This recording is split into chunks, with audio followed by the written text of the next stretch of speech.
Good morning, everyone. I hope you brought your coffee or whatever else you're drinking. But our question of the day is, what motivates you? Is it myth or is it fact?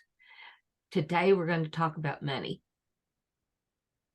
Okay, I'm Carol Henderson, and I have Life by Design, and I'm so excited to be here with you.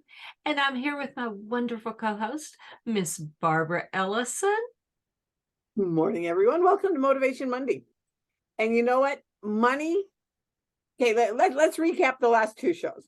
I mean, just because, we go down money trails. Yeah. And you can go to listen to the whole shows over the last 2 weeks. So definitely check that out. Go back and listen to them because, we talked about motivation, that it's something you either have or you don't have. Well, that's a myth.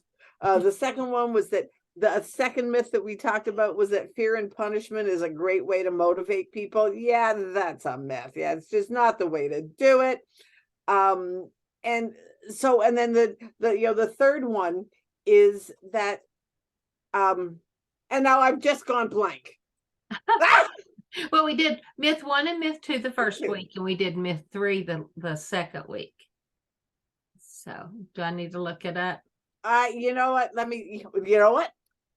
This is live. Can you tell we're live? I am going to go back and look up and just, here we are. Oh, here we are. That it's all about willpower and self-control. Oh, brother, how could I have forgotten that one? Excuse me. Because it's absolutely the truth.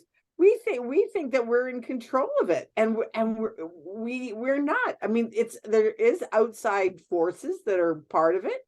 Absolutely.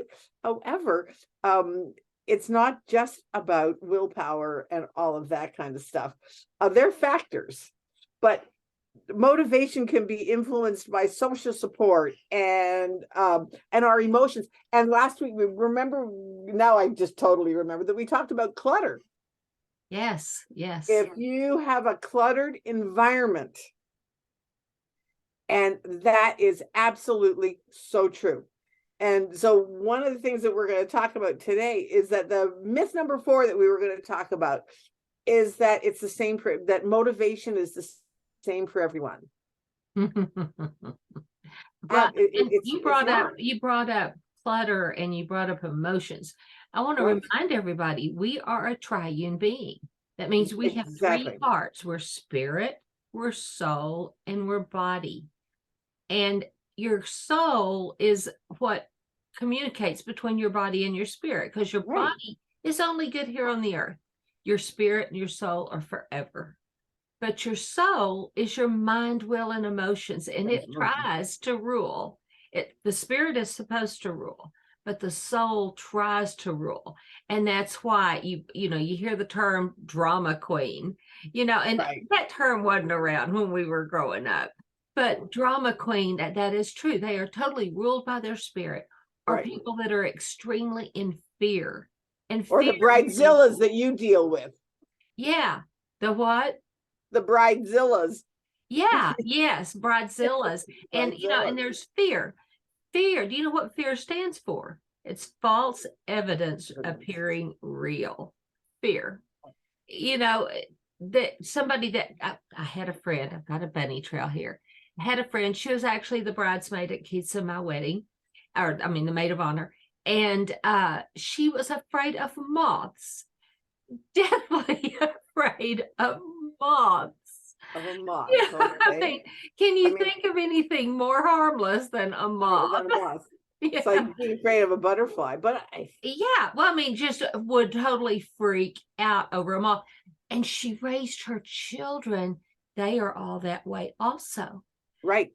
But false evidence appearing real. Now, a wasp, I can see somebody kind of batting and trying to get away from a wasp, especially if they've ever been bit.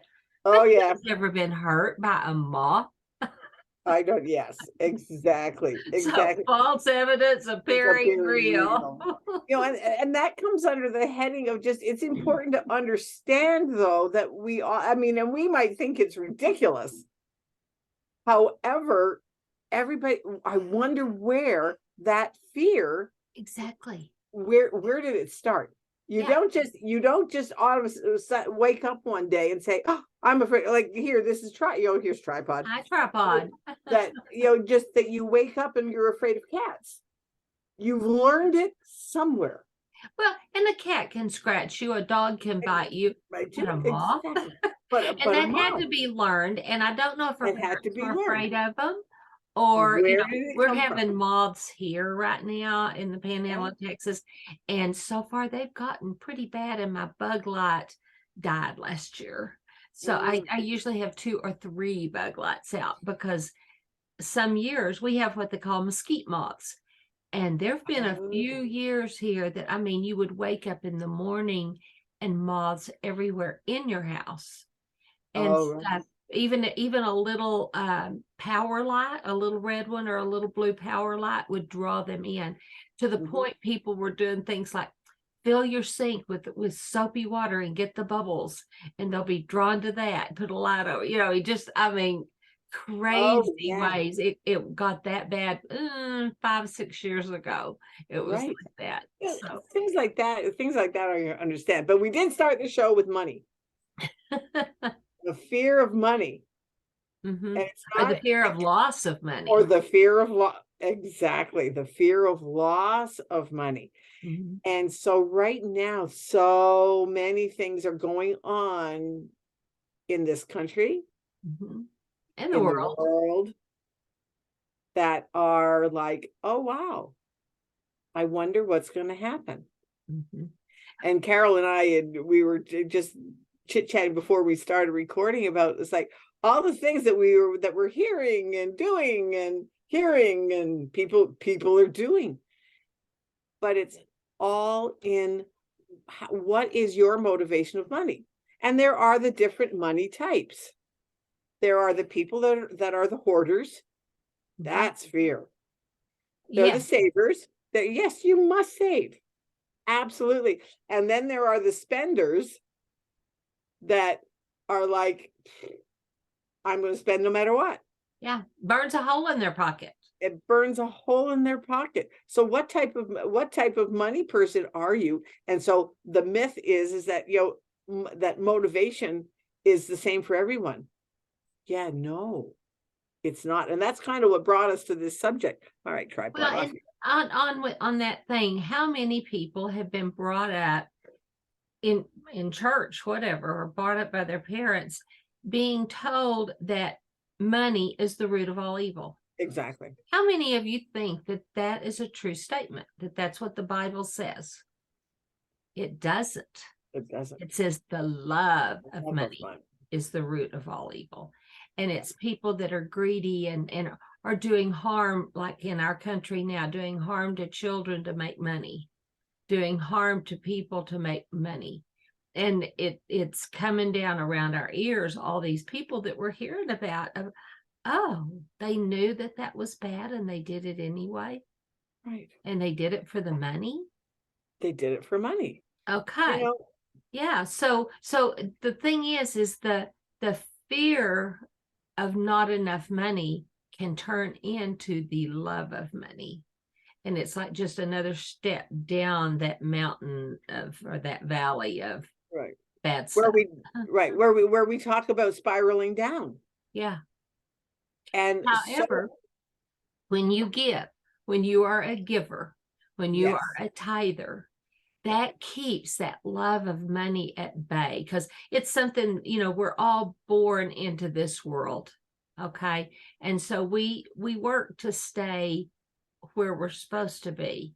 If you just sit here, you're going to go this way. You have to work to do this. Yeah. So if you're a tither, if you're a giver, that helps to keep that money, that love of money at bay, because that's the first thing you do. That keeps your hands open. And if you're holding on, God can't put something in there. That's right. You have to be like this so he can give you something. And and reaping is a good thing. It's not, what the other myth in churches is you give not expecting anything in return. Well, no, you don't. If you help somebody out, you don't expect them to turn around and help you out, but you do expect a harvest. a harvest God's somewhere else. kingdom.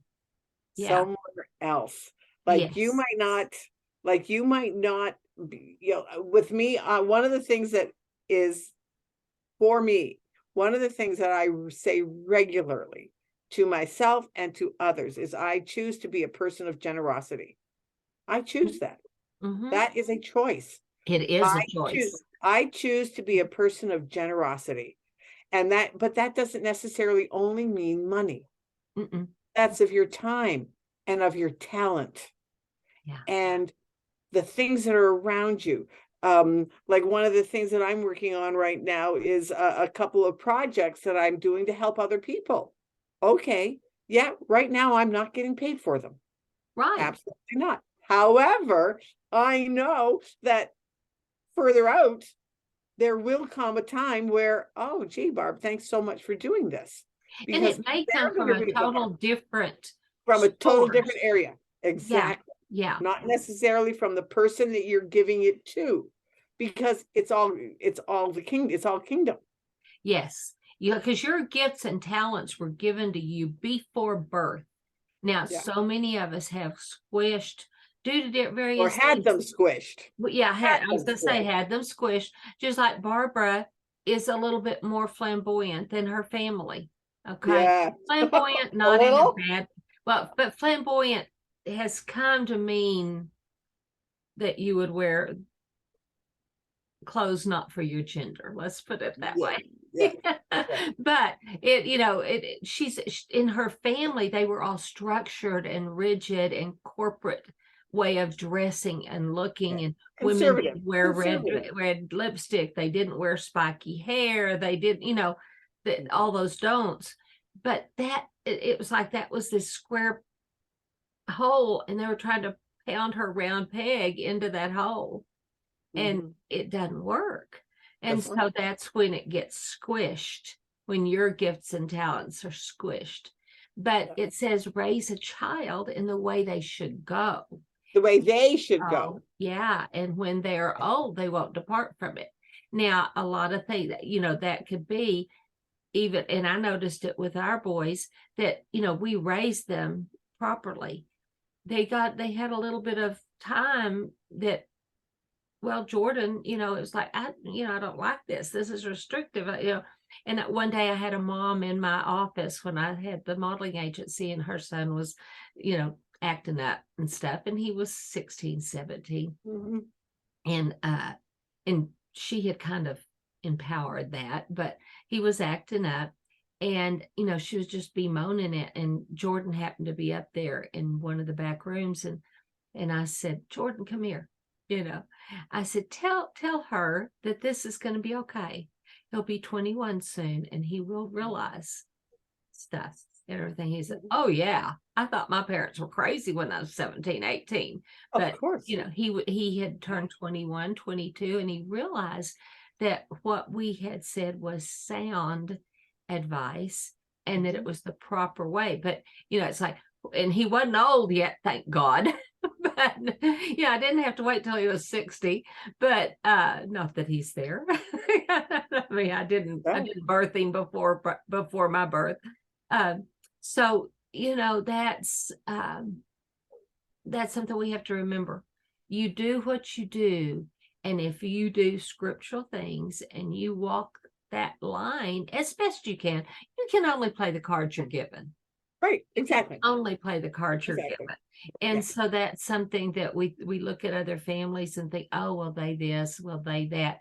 You don't know what cards they were given. You don't know, good or bad. Look at them. Don't compare yourselves to yourself. There's only one standard that we compare with, and that's the scriptures. That's Jesus. And none of us can come up to that, but we can strive for it. We can work to be better. So, and so that's one of the things, like with us about motivation, is just find the things that motivate you. And that's basically all that it comes back to. Carol just said it, don't compare yourself to somebody else. You have to do you. Yes. You have to do the authentic you have to get to know you. Get to spend some time with you. You have to spend some time in the scriptures to see where what road do I want to be on? There's a good road, there's a bad road. What do I want? Because it's your choice. It is your choice. Whether to, I mean, God would have all come to him, but how many people just don't want to? They think, oh, I'm going to live my life, I'm going to send it up, and I'll get saved at my deathbed. What if you get killed in a car wreck instantly? Right. Yes. Yeah. And you don't know, like one of the things that Carol always says all the time is you never know when the second half of life is going to start, because you don't know what's in it. And that's why, so like with me, I'm on a mission to make happiness the norm. Well, part of happiness is knowing who you are. Yes. And the question that I ask my clients is, who are you within what you do? And so often people, well, I'm this and I'm this. Yeah, those are labels. They're part of your upbringing. Those are the things that society says that you are. But who are you? And one day somebody asked me, well, who are you? And I said, well, I'm a senior. I'm a successful, energetic, no nonsense, inspiring, outrageous rebel looking for her next adventure. And she has the shirt to prove it. And I have the t-shirt, and so does Carol. And that's the thing. But that all comes down to motivation. If you are doing something that is not you, it's not your authentic you, how can you possibly be motivated to do it? Or happy. Or passionate, or filled with purpose. Yeah. If it's just something you're doing because your family says you're supposed to do it, or because society says you're supposed to do it, because you always have, or just because that's the way you've always done it, that all comes under the heading of motivation. Well, and that's one of the things that all our shows do. We have different guests on our other two shows to show you some options, to show you how do you change, how do you become what you are meant to be within what you're already doing. I've told the story about the gentleman that his mom and my mom were friends, and we went to school together, but he immediately out of high school went to work at a bank. And in his 50s, he's like, he hates his job. He doesn't want to be there, but that's all he's ever known. And now he feels like he's stuck there. Yeah, because he's up in the high end of the banking industry. And so, there are ways out there, even somebody that, they're stuck in a job and it's not paying enough, which, I mean, what jobs are right now? JOB stands for just over broke. Because we tend to spend the limit of what we are in. But that's maybe a side gig, something that you enjoy, maybe painting. I mean, I have a friend that started painting and they're selling paintings. So my aunt started painting in her 70s. Gradually moving into their second half of life. So don't let what you're already doing keep you stuck. Don't let the myth that you cannot change. I mean, Colonel Sanders was what, 60 something? 67, I think, when he started KFC. Well, and how old was Grandma Moses when she started? She was in her 80s. 80, in her 80s. And what is she famous for? Painting. So it's never too late to start. It is never too late to start. So just start. I mean, if you want to be a painter, go out and buy you just some good basics. All you need is 3 colors to make all the colors. Exactly. I mean, and you can start absolutely small. Start with coloring. Do you like to color? Color. Not necessarily paint by numbers. Let's get a little. Not necessarily. You're right. But you know what? If you want to start, even starting there gives you a feel of how a paintbrush feels in your hand, of how to follow a line. And if that's where you want to start, great, go for it. I mean, when you see some of the painting going like, and that looks like my grandchildren just took paint and threw it against the canvas. And they call it art. And you make a lot of money. And they make, like when you see some of the abstracts and all of those things. So just remember that you are a unique psyche. You are a unique person. Yeah. Find just like your fingerprints. Exactly. Nobody else is you. Exactly. And your ears, the way your ear is shaped, there's nobody like you. You are unique. I keep hearing that song playing through my head. It's a James Taylor song about coloring in the lines. Yeah. I can't call the name of it right now, but it's so true. And so many people live their life coloring within the lines. Yeah. And some of you are meant to color outside of the lines. Some of us are meant to color outside the lines. And here's a shameless plug for us as coaches. If you are tired of being in that box that you have put yourself in, reach out to us. We'll help you. Yes. Because sometimes getting out of that persona of who we've built for ourselves is not us. And sometimes you just need somebody to support it. Somebody outside of your family. Your family can be your biggest cheerleaders or your worst downers. Or your worst detractors. Especially when you're trying to break out of that hole that they've tried to cram you into. Yeah. And so some of it's good, some of it's not so good. So anyway, so that's where motivation, that's what this show is about. And so right now, you know what? If anything has resonated with you, and thank you for number one, thank you for listening. If anything has resonated, share it out. Yes. Even if you take this one little piece and go, I just heard this. Yeah. Or if it just resonates and excites your insides. Right. That it's out there. Gives you an idea. Yeah. Gives you an idea, because that everything in life, everything. You're obvious. If you're watching this, you have a computer or some kind of internet. Phone. The internet did not, or a phone, or however it happened. That did not happen. Like somebody had a thought. Steve Jobs and what's his name, Wozniak. They had, I wonder if we could do this. Well, and also another shameless plug. Go check out our other two podcasts. We have Thoughtful Thursdays and we have The Aging Experts, and they are on Facebook and on YouTube. So please check them out. Please share them out. And, if you only get one little nugget out of each one, that's still valuable. If you're short of time, put it on faster speed. We don't talk so fast that you couldn't put it up at 125 and still hear us. I do that all the time with videos. I do that quite because often. it compresses your time a little bit. Or put it on when you're in the car and listen, because you don't have to look at us.